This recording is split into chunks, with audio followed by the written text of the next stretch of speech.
Hello guys, welcome to drone academy. நம்ம இன்றைக்கி இந்த வீடியோ பதிவில் பிப்ரவரி 11க்கான நடப்பு நிகழ்வுகள் தான் பார்க்க போகிறோம். ஸோ ஃபஸ்ட் நியூஸ் பாருங்கள். பிஎம் ஸ்ரீ திட்டம் தமிழக முதல்வரின் குற்றச்சாட்டுகளுக்கு மத்திய அரசு மறுப்பு அப்படின்னு சொல்லியிருக்காங்க. ஸோ நீங்கள் என்னென்னா தேசிய கல்விக் கொள்கை 2020 அப்படின்றத ஃபஸ்ட்டு பாயிண்டில் நோட் பண்ணுங்கள்.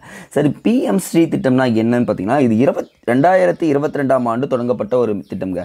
என்னென்னு பார்த்தீங்கன்னா, இந்த கிட்டத்தட்ட 14,500 பள்ளிகளை செலக்ட் பண்ணி அது என்ன பண்ணோம் பார்த்தீங்கன்னா, பிஎம் ஸ்ரீ திட்டம் பள்ளியாக மாற்றணும்னு சொல்லியிருக்காங்க. என்னென்னா, அந்த பள்ளியில் நல்வாழ்வு மற்றும் பாதுகாப்பு கொடுக்கணும், ரெண்டாவது கற்றல் அனுபவங்களை வழங்கணும்னு சொல்லியிருக்காங்க, தரமான உட்கட்டமைப்பை வழங்கணும்னு சொல்லியிருக்காங்க. இதுதான் இந்த ஒரு விஷயத்தில் சொல்லியிருக்காங்க. அப்போது பிஎம் ஸ்ரீ திட்டம்னா முக்கியமாக பள்ளிகளுக்காக கொண்டு வரப்பட்ட ஒரு திட்டம் தான் சொல்லுவாங்க, பள்ளிகளின் மேம்படுத்துவதற்காகன்னு சொல்லலாம். ஸோ இதனுடைய நிதி உதவி பார்த்தீங்கன்னு வச்சுக்கோங்களேன், மத்திய மற்றும் மாநில அரசுகள் தான் கொடுக்குறாங்க. 60:40ங்க.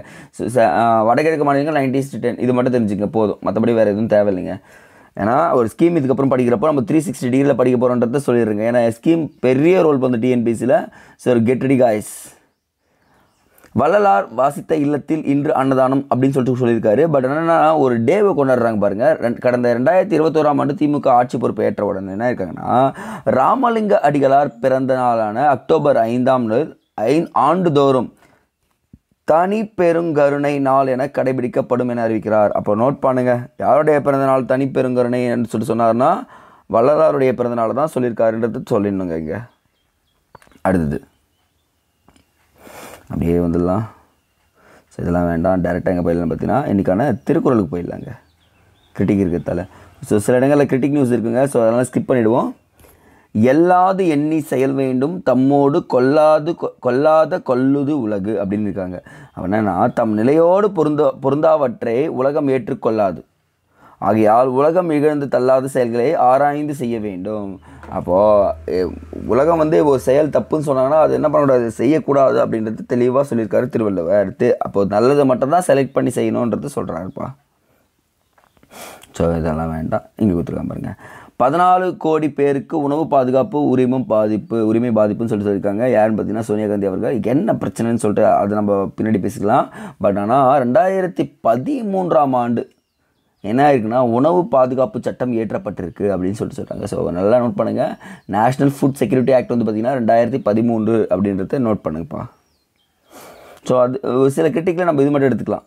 அடுத்து பாருங்கள், வலிமையான நட்பு நாடுகள் மூலமே உலக ஒழுங்கை கட்டமைக்க முடியும் அப்படின்னு சொல்லியிருக்காங்க. என்னென்னு பார்த்தீங்கன்னு வச்சுக்கோங்களேன், இந்த இடத்துக்கு கொடுத்துருக்காங்க பாருங்கள். பாதுகாப்பு தொழில்துறையில் நிதி ஒதுக்கீடு பட்ஜெட்டில் எவ்வளோ பார்த்தீங்கன்னா 6.81 லட்சம் கோடி உயர்ந்துள்ளது. அப்போது இதுதாங்க உங்களுக்கு பாதுகாப்பு தொழில்துறையில் எத்தனை லட்சம் கோடின்னு கேட்டாங்கன்னா 6.81 லட்சம் அப்படின்றத நீங்கள் சொல்லணுங்க. ஸோ பட்ஜெட்டை கொஞ்சம் தெளிவாகவே பார்த்துக்கலாங்க இனி வருங்காலங்கள். 2027ஆம் ஆண்டிற்குள் யானைக்கால் நோய் இல்லாத இந்தியா அப்படின்னு சொல்கிறாங்க. ஸோ நோட் பண்ணுங்கள், டார்கெட் ஃபிக்ஸ் பண்ணியிருக்காங்க. யானைக்கால் நோய் இல்லாத இந்தியா பார்த்திங்கன்னா 2027ஆம் ஆண்டுக்குள் ஒரு டார்கெட் ஃபிக்ஸ் பண்ணி அது கண்டிப்பாக என்ன பண்ண போகிறாங்க, அச்சீவ் பண்ண போகிறாங்க. நம்ம நிறைய இயர்ஸ் பார்த்துருப்போம், 2030க்குள்ளே மலேரியாவிலேருந்து எல்லாமே பார்த்துருக்கோம். ஸோ என்ன பண்ணுறீங்க, 2027ன்றது புதுசாக பார்க்குறோம். நோட் பண்ணுங்கள், யானைக்கால் நோய். தட்ஸ் எனஃப்ங்க. இன்றைக்கி நியூஸ் பார்த்திங்கன்னா மொத்தமாக இவ்வளோ தான் இருக்குது. அடுத்த வீடியோ பதில் சந்திக்கலாம். நன்றி.